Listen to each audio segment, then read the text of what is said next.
Hey, salut à tous les amis, j'espère que vous allez bien, moi c'est extrêmement bien, ça super. Est-ce que tu arrives à dire cette intro plus vite que moi? Aujourd'hui, petite review du chapitre 124. Oh, mama kame, mamma mia, je sais pas quoi dire. 124 de Eden Zero, du Shaq. Parce que c'est énorme ce qui vient de se passer. Voilà, c'est encore plus énorme que Victory. Et pourtant, Dieu sait que Victory, il est assez énorme. Donc voilà, donc on va essayer de parler de ce chapitre 124 parce qu'il était incroyable. Il était incroyable et ça bouche un petit peu tout l'énervement que j'avais dans le chapitre 129, dans le chapitre 129, dans le chapitre 123, pardon. Donc voilà, let's go pour la review. Ça a pas coupé. Donc déjà, on peut savoir un truc et on peut voir un truc, c'est qu'on a une incroyable intensité de combat. Le combat, ça crée des secousses de partout. Ça crée des explosions de partout. Voilà. On a une intensité de combat assez colossale. Il y a des explosions, il y a des secousses. Il y a Shiki, à un moment, il a fallu s'envoler. Voilà. Dans ce début de combat, et même dans le combat en général, on a vraiment, et ça c'est assez important dans un combat de n'importe quel manga, c'est cette intensité. L'impression que, voilà, c'est vraiment d'un niveau cosmique. Là, on est dans un univers, c'est même plus dans Fairy Tail où c'était des bâtiments qui pétaient. Là, c'est plus des bâtiments, c'est clairement une planète. Il y a des creux partout dans la planète. On voit des temples volés, des arbres qui volent.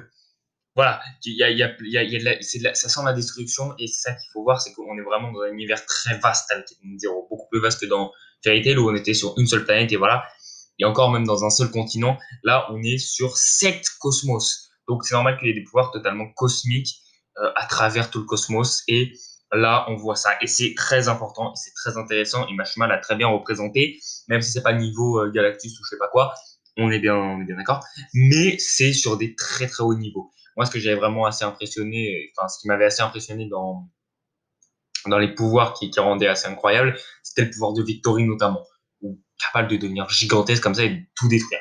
Encore peut-être plus grand que Makarov ou même Brandish. Voilà. Mais voilà, là, c'est vraiment cosmique, c'est-à-dire qu'il y a plein de trucs qui volent de partout, il y a des explosions de malades. Donc, on a également le combat Goen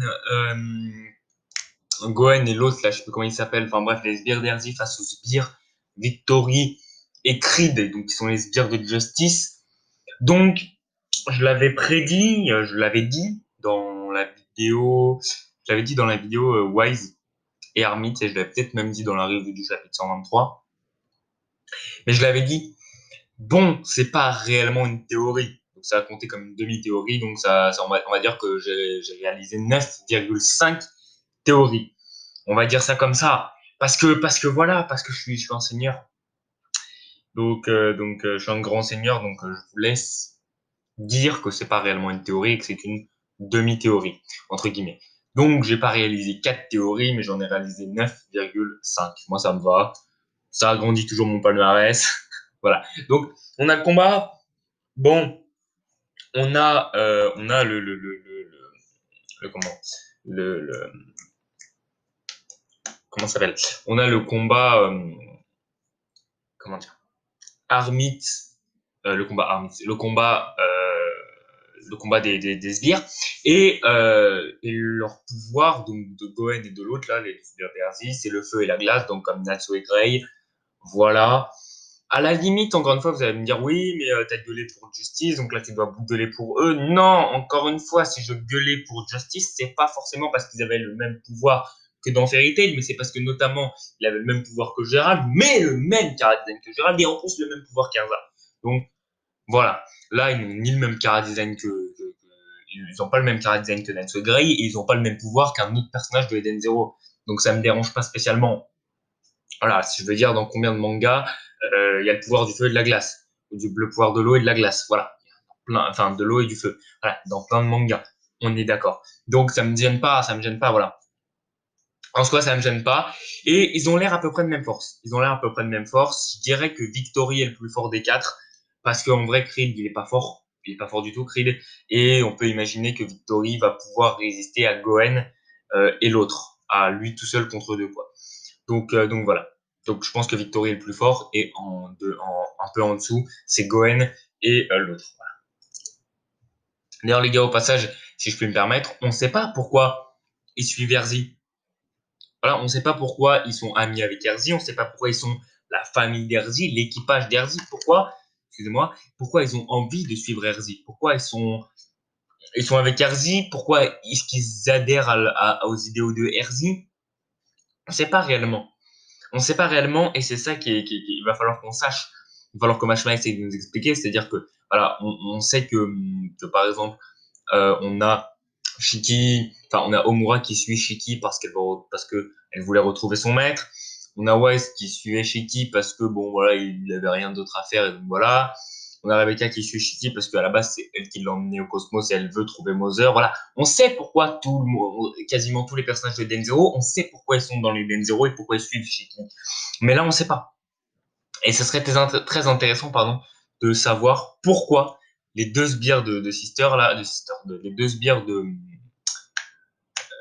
Erzi, pourquoi ils suivent Erzi. Est-ce qu'ils sont d'accord avec ses idéaux? Est-ce que, voilà, j'aimerais vraiment bien comprendre. Ça serait intéressant. Voilà. D'ailleurs, on apprend également au passage que ils viennent tous les deux du même pays, de la même planète. Donc voilà, qui s'appelle le pays, je crois qu'il s'appelle Fatherland ou un truc comme ça. Donc le pays du père, en gros. Donc voilà, on apprend qu'ils viennent du même endroit, qu'ils sont originaires du même endroit, Fatherland, du même cosmos aussi, on va en parler après. Mais voilà, du coup, on va en parler également après, mais ça veut dire qu'ils se connaissent d'enfance. Ils sont amis d'enfance, enfin plus qu'amis, on va le voir après. Mais voilà, et ça c'est intéressant. D'ailleurs, j'ai kiffé leur histoire, j'ai kiffé leur background. En vrai, j'ai kiffé. Encore une fois, je tiens à le rappeler, mais c'est qu'un détail, mais je tiens quand même à le rappeler, c'est que le combat est colossal. Non, mais il faut quand même le dire. Il faut dire ce qui est. Le combat est colossal. Vraiment. Le combat, je tiens quand même à le rappeler, le combat est colossal. Parce que, on peut dire ce qu'on veut, mais j'ai kiffé le combat. Le combat en soi, alors je sais pas, il fait combien de pages du chapitre? Il fait pas mal de pages quand même. Donc, je viens de compter, il y a 11 pages sur 20. Donc, en gros, calculatrice, évidemment. Calculatrice interdite. Calculatrice interdite. 11 divisé par 20 fois 100. En gros, il y a 55% du chapitre euh, qui est consacré au combat, à des pages de combat. Et en vrai, le combat est titanesque. Voilà, encore une fois, c'est juste quelque chose de d'anodin, entre guillemets, c'est juste quelque chose de un détail, mais j'ai kiffé le combat. Le combat était vraiment trop stylé, j'ai kiffé à fond le combat. Donc voilà, fallait quand même que je le dise, j'ai kiffé le combat. Bon, ensuite, on nous apprend, bon, en gros, on a Justice qui dit, voilà, à cause de ta trahison, j'ai tout perdu.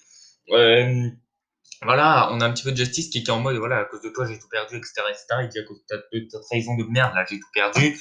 Et on a Erzi qui dit, voilà, à cause de moi, en soi aussi, moi, j'ai tout perdu. Moi aussi, j'ai tout perdu. Mais on aurait pu perdre bien pire. Et en fait, ça me fait énormément penser à Fairy Tail et ça me fait très peur. Vous allez voir par la suite de l'histoire que ça me fait énormément penser à Fairy Tail et que j'ai peur que ce soit exactement, quasiment la même histoire. Vous allez voir pourquoi. Mais ça me fait exactement penser à l'histoire dans Fairy Tail. Voilà. Je sais pas si vous avez fait le rapprochement vous aussi. Je sais que je force avec ça, mais ça me fait énormément penser à ça. Et j'ai peur. Et j'ai peur parce que s'ils ont pas, enfin, s'ils ont une histoire proche, mais pas seulement pareil, ça me va. Et s'ils ont exactement la même histoire, je vais péter un câble.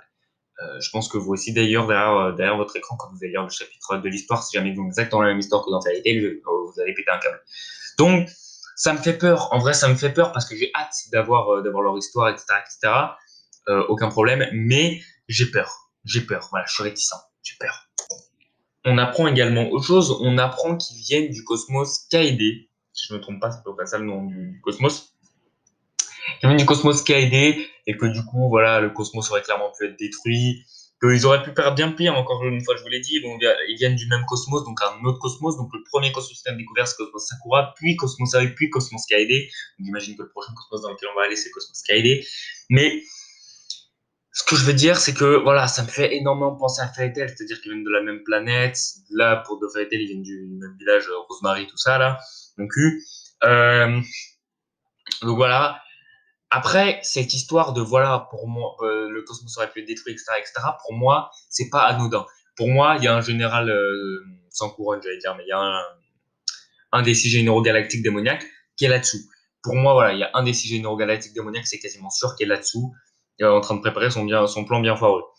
Voilà, c'est quasiment sûr. Et c'est pour ça peut-être que Justice, en fait, pour moi, c'est clair et net, Justice a voulu rentrer dans l'armée stellaire, puisque le problème, le gros problème de, euh, de ce cosmos, c'est qu'il y avait un général galactique démoniaque qui lui a tout pris et qui a tout pris au cosmos. Et du coup, il a voulu rentrer dans la patrouille galactique pour punir le monde du crime, parce que lui a vécu le crime et a vécu les généraux galactiques démoniaques, tout ce qu'ils faisaient, toute leur merde et tout. Ou alors juste pour capturer Erzi, mais ça serait totalement con.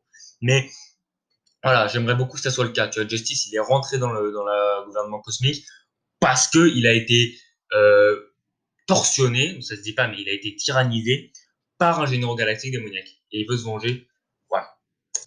Donc, en plus de ça, on apprend que, en gros, il y avait une espèce de mensonge qui se cachait sous cette planète. C'est-à-dire qu'il y avait une espèce voilà, de vérité qui voulait pas éclater. Tout le monde vivait un petit peu dans le déni, ou alors n'était pas au courant de ce qui se passait réellement sur cette planète. Et du coup, on aurait Erzi qui aurait tout balancé euh, aux habitants de la planète. Donc voilà, qui aurait simplement tout balancé aux habitants de la planète, et du coup, vu qu'ils auraient tout balancé, vu qu'elle aurait tout balancé aux habitants de la planète, ça aurait créé une espèce de guerre de rébellion qui aurait engrangé plein de morts, et c'est pour ça que Justice en veut, et c'est aussi pour ça que Erzi dit qu'elle a tout perdu suite à ça, mais qu'elle aurait pu perdre bien plus.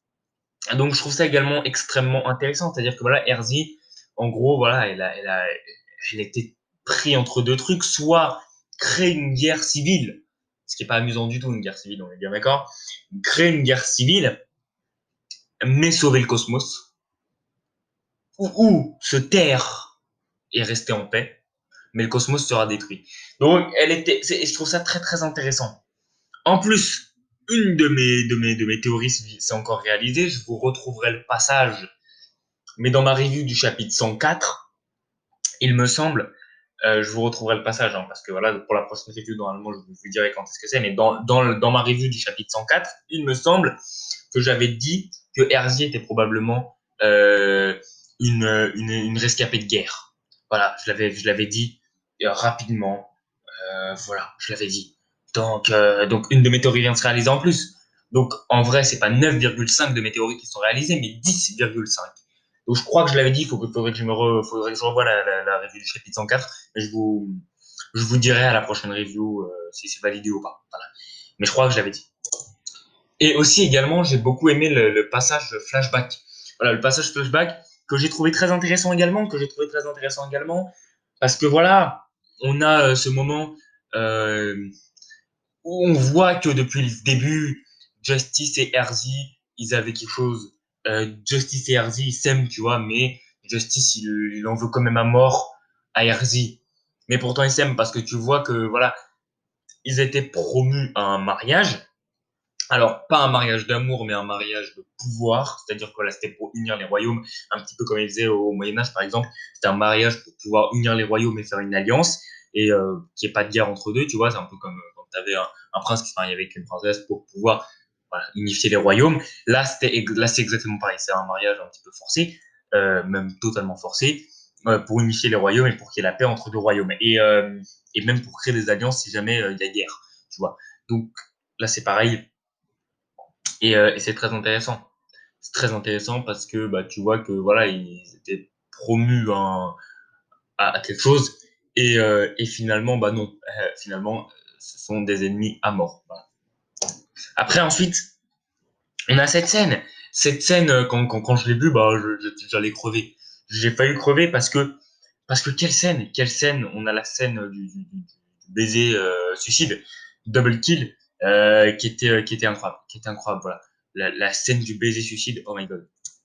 J'ai littéralement kiffé cette scène, alors, voilà, où ils se font un baiser et bim, ils se poignardent, Justice, il poignarde Erzi qui poignarde Justice. C'était stylé, c'était énormément stylé. Ça me fait penser à quelque chose d'assez incroyable. Je sais qu'il y en a, notamment certains youtubeurs qui pensent Grave vs Jubia, et c'est vrai. Mais moi, je pense plutôt à cet amour entre Erzi et